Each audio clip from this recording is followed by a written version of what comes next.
Ang lakas.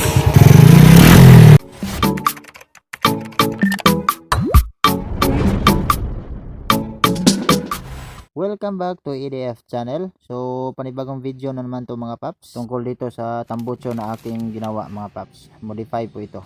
Okay. So ito po yung steel wool na ilagay ko sa ilalim. Ang brand ng tambucho na to ay Apido. Dahil medyo matagal na po itong ginagamit, ay nabawasan na po yung asbestos niya sa ilalim. So hindi na maganda ang tunog mga paps. Kaya i-modify ko to at ito lang ang steel wool na ang gagamitin ko. Mamaya pagkatapos nito ay iparinig ko sa inyo ang tunog mga paps, no? So ayun, nakita nyo sa ilalim mga paps, inayos ko siya gamit ang stick para humigpit. Kasi mas maganda ang tunog kapag higpit. Mamaya malaman nyo kung gaano kaganda ang tunog nito gamit lang ang steel wool. So bali ganito po yung plastada niya mga paps, no? So isalpa ko lang sa string. String ang tawag dyan sa ilalim mga paps, yung may mga butas-butas. So itong tambucho na to ay kinating ko to gamit ang grinder at ginuhitan ko lang siya dito sa itaas para pag ibalik ko na ay madali na lang.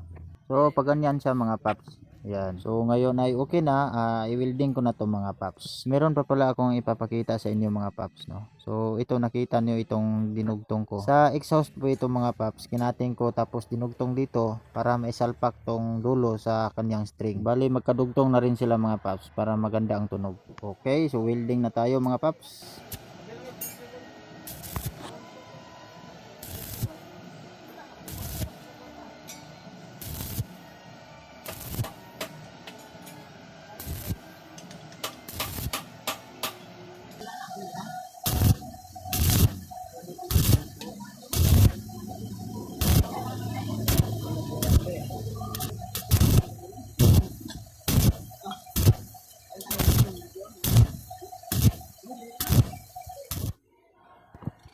So ayun mga paps, natakipan ko na, no? So nadugtong ko na siya ulit. Mamaya ay grinderan ko to tapos sprayhan ko to ng spray paint, no?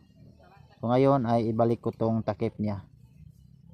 Yun, may takip to mga paps para magmukhang original pa rin, no? Walang nagbago. So ayan, ibalik ko lang to dito. Yan.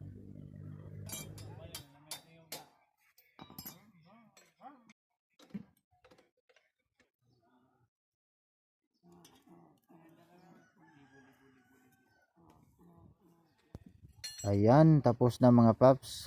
So ito na po siya.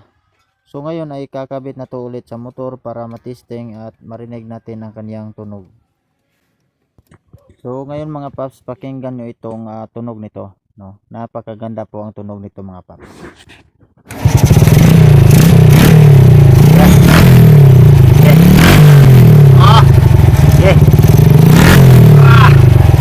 Ang lakas.